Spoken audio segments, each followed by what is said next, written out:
Hello and welcome to yet another review. I hope the harsh wind behind my window won't spoil the sound and it will be okay. Few weeks ago I already reviewed first device by a brand named E1DA. It was digital to analog converter 9038S made by really talented and skillful engineer from Russia, now living in China and offering unusual devices to the market. So it was more portable digital to analog converter capable of delivering a lot of power. And today I will cover PowerDAC version 2, and it's more like desktop solution from this company. Well, it could be used as a portable DAC, it's small and so on, but actually it's not the best choice. I will tell you a bit later. It's a really unusual device because here used basically digital amplifier, so it's class D amplifier if I understand the idea right. So it's capable of delivering a lot of power. Actually, let's have a look at the specifications. So to be precise, I'd like to get the my tablet. So official site, different photos, so specs. Price is about $50. It's really true. So 68 grams, small size. Input is USB audio up to 24 bits, 192 kilohertz. Here used PWM, pulse width modulator made by Texas Instruments. And here is the most useful features. So it's 580 milliwatts for 16 ohms and 320 milliwatts for 32 ohms load with pretty low total harmonic distortion. So as you can see, nice signal to noise ratio, low total harmonic distortions and so on. So in this aspect specs are really nice, especially if we took price into account. So let's see. Box is traditionally simple. With the device you will get only device, no paper, no warranty cards, nothing, no cables. You can order it with cable, but cable came separately. So it's powerful and it's really power consuming, so it won't work with smartphones because smartphones don't supply enough power from USB in the USB on the go mode. Some people use it with spatial Y splitter cable, so it's like a cable with separate power adapter, so you can use, for example, power bank. But I don't think it makes any sense because portable audio is still the portable audio, and when you have to carry your smartphone, this not big but not small device and power bank, it loses all sense. So basically, if you need something portable to use with your smartphone, E1DA have 9038S. So it's smaller, more portable, and still powerful and offers good sound. So design is pretty simple, so like plastic from sides and shiny chrome-plated metal plates on top and on bottom with a lot of text. So brand name, probably logo, mentions that it's fully digital headphone powered digital to analog converter version 2 made in China, and here also you will have a small LED indicator showing that it's powered on. An unusual feature on the back side, you will have like a kind of block diagram of the device internal. So USB high-res low jitter interface, digital PWM modulator, and actually power stage left and right, so it's balanced device and you can't use non-balanced headphones with it. And please avoid using some adapters because adapters can spoil and destroy this device. Actually never use single-ended connectors with balanced sources. Here usual USB, what is it, USB-A, no, it's USB-B if I remember. I don't remember the exact letter. It's basically regular USB connector, and here 2.5mm headphones output, and the usage is pretty simple. You plug your computer or other source from one side and headphones from another side, and it works. One of the strongest features of this device it's the companion app. Actually, this digital to analog converter has Bluetooth, but not for signal transmission. It can receive signal only from USB in, but Bluetooth here can be used for remote control using the special companion app. Its name is HP Toy. Here it is. So let me maximize the brightness to be better visible. And if you remember, in 1938 I mentioned that one of the biggest disadvantages was lacking of volume control and additional controls. So here it's everything, all that issues is used and even surpassed every expectation. So using this HP Toy you can change the volume. So actually when you've got a new device, I definitely recommend you doing it this way. So just reduce the volume, maybe not to maximum, but set it really low, because it's definitely powerful, and if you won't be careful you can damage your headphones or your hearing, and I'm not sure what will be worse. Bass and treble control, so it's pretty simple, and actually as you can see there is all sliders have short instruction manual. So you can press the I button, so with loudness drive at you can read the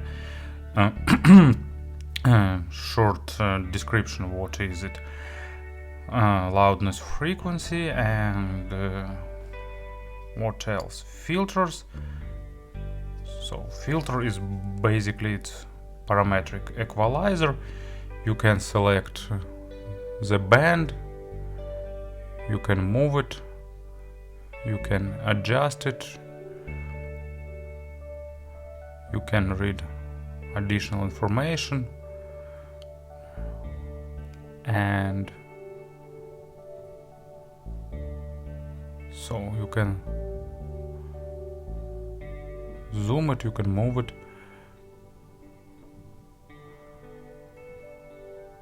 So first filter, then you can select second band, move it and change somewhere. Select third one, for example, so you can really precisely tweak equalizer, and you can get some reference frequency response measurements from some sites, and you can adjust your headphone sound to be flat and natural. Basically it's a feature that is hard to underestimate. You can change sound whatever you like, and this parametric equalizer works at really good levels. Usually some digital parametric equalizers spoil the sound, but here you won't get this effect, probably because here the device itself is totally digital, so the equalizer effect is not so noticeable. Compressor is yet another useful feature. You can use it when you use open back headphones in some noisy environment. You can engage the compressor and boost loudness, boost dynamic range a little, make dynamic range a bit smaller, and boost loudness to get like more get louder sound. Basically actually make quiet sounds more loud, so you will hear them better. Of course you will lose a bit of dynamic range, but your overall perception could improve this way. But not everyone likes compressor in audio, but actually you have this option, you can use it or not. So here you can change the name of the device, see it Bluetooth MAC address, restore, change pairing code if someone near you using another PowerDAC, and also preset manager. You can load and store presets, clip settings. It's when there is some clipping because of equalizer settings, for example, or volume. Here will be shown the clipping indicator. And advertise mode. If Bluetooth module here produce too many background noise, you can turn this option, and Bluetooth will be disabled after 1 minute after the boot up. So it's useful sometimes. So as you can see, tons and tons of options here. Just you can tweak everything and anything in every way you like, and probably it's the main reason of love for this digital tonal converter. Small correction about the equalizer. Actually, zoom in, zoom out, not zoom in the equalizer itself, but with this pinch and spread gesture you change the Q value, so you can select the area where this effect applied. And also with a long tab you can load some background, so you can get some frequency response chart and set it as a background, then it perfectly adjusts this parametric equalizer to some headphones frequency response if you like. And of course about the sound, I won't pretend this time I've connected it to any source, so I put M11 Pro just to show you some examples from its media library, and I plugged earphones to make picture a bit better. So it's periodic audio modified beryllium, nice in-ear monitors. Actually, for this video I connected just to the power bank to make it work, because it's not really convenient to connect it to computer, and I don't have free space on my table to do that. So I spend few days excessively listening to it, but of course I'm not doing it right now, and I won't pretend. Also, please note that when it's working, it's getting a bit hot. For me it's totally not an issue, but for some people, I don't know why, it could be an issue. So about the sound, it's almost unavoidable to make some references to 9038. So I will do it describing the sound, but later I will summarize my impressions more. And it's a really good device, I can say it in advance, but actually it's a bit overhyped. Not in matter that it's not good, it's really great, it's just not that giant killer as it's promoted. But it's definitely one of the best value digital tonal converters for the desktop usage.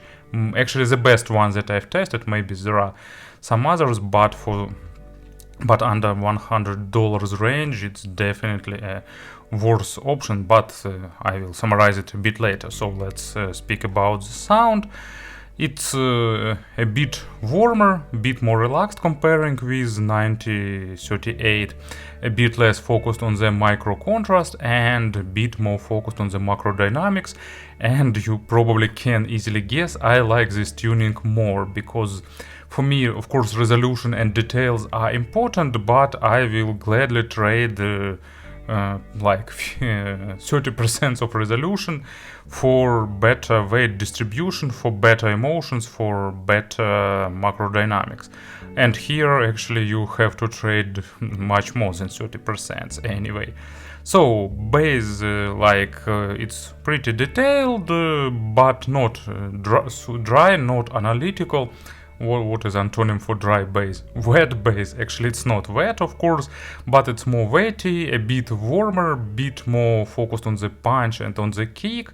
Depth is good, a bit less than 9038, but still good, and bass is well controlled. Of course, it delivers tons of power, so it will drive almost any load without issue. So bass is really good controlled. It's it's good with real acoustic instruments, because usually super resolving and dry representation sometimes spoil the representation of acoustic instruments, and here this one will give you more body, more weight, and more sense of presence. Actually, sometimes low register instruments sounding even a bit more realistic than they are, so it's a bit highlighting the sound representation, but fun tuning is nice. And of course it's not totally funny tuning, it's not totally colored, it's just a bit like small hint of this coloration, like a small hint of spice added here. And what I've got as an example, yes, it's Dire Straits, Private Investigation.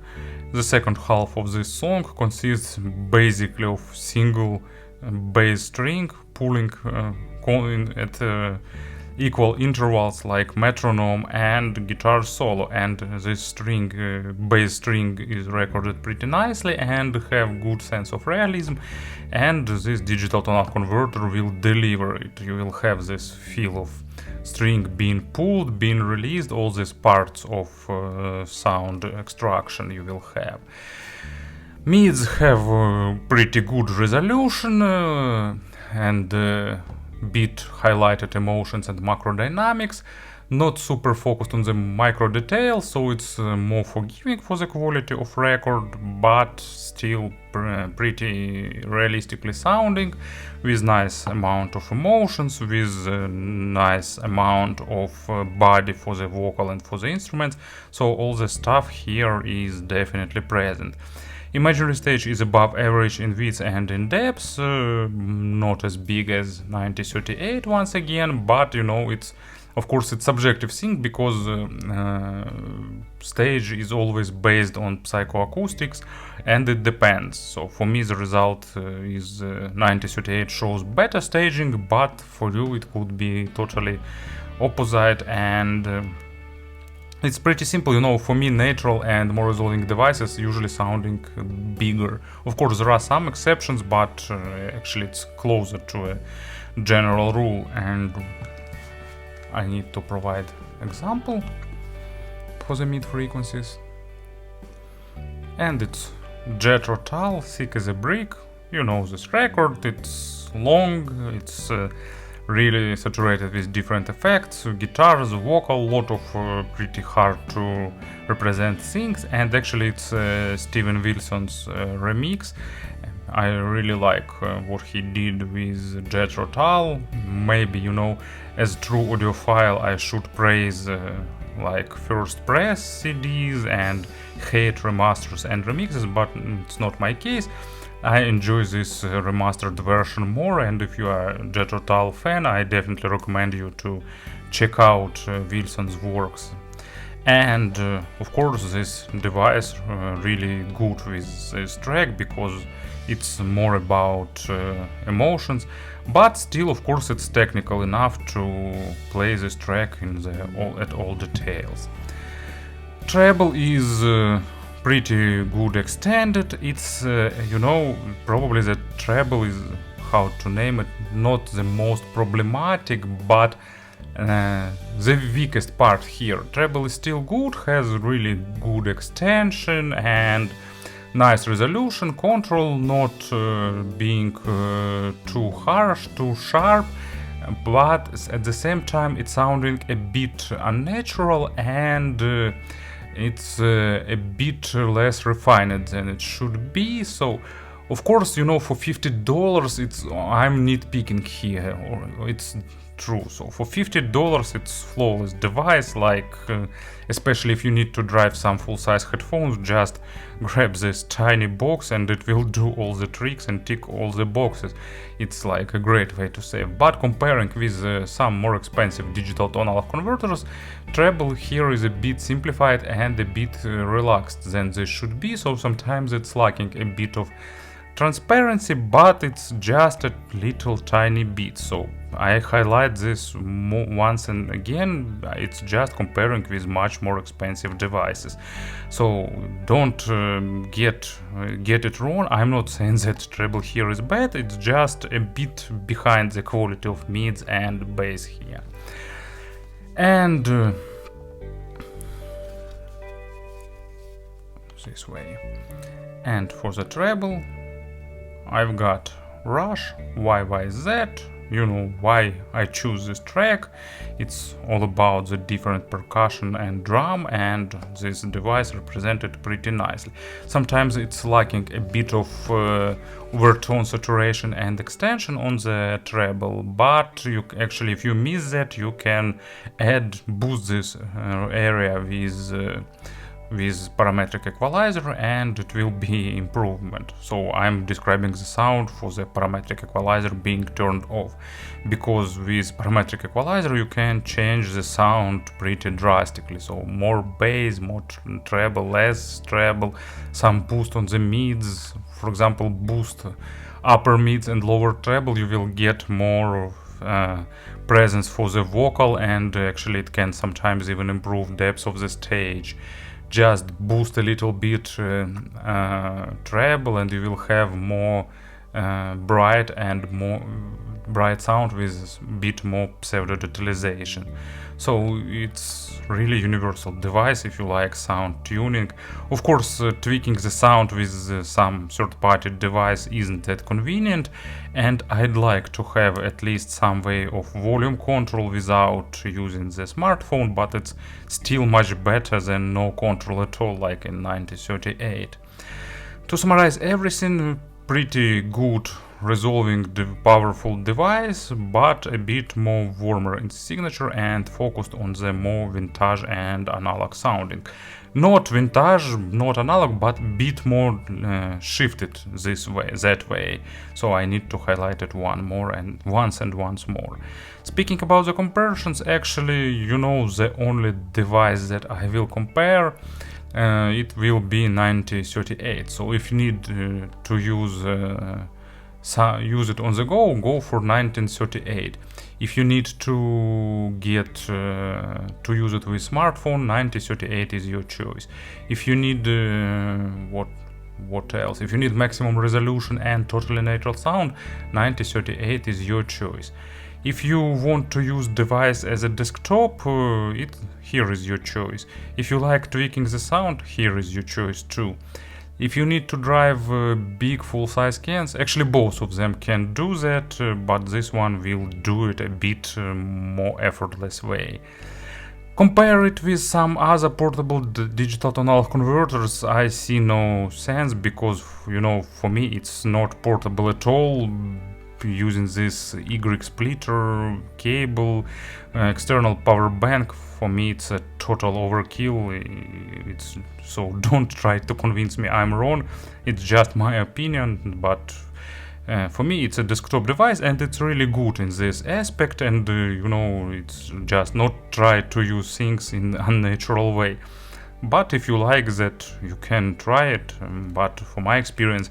So to summarize everything, if you want some desktop amplifier and you're really budget limited, it's a great, really good choice in this area. And actually I'm waiting for new devices by E1DA. They have few really good things it works. Don't forget that it requires balanced connection, and that's all. So it was E1DA PowerDAC. Have a nice day, stay safe, and see you in next reviews.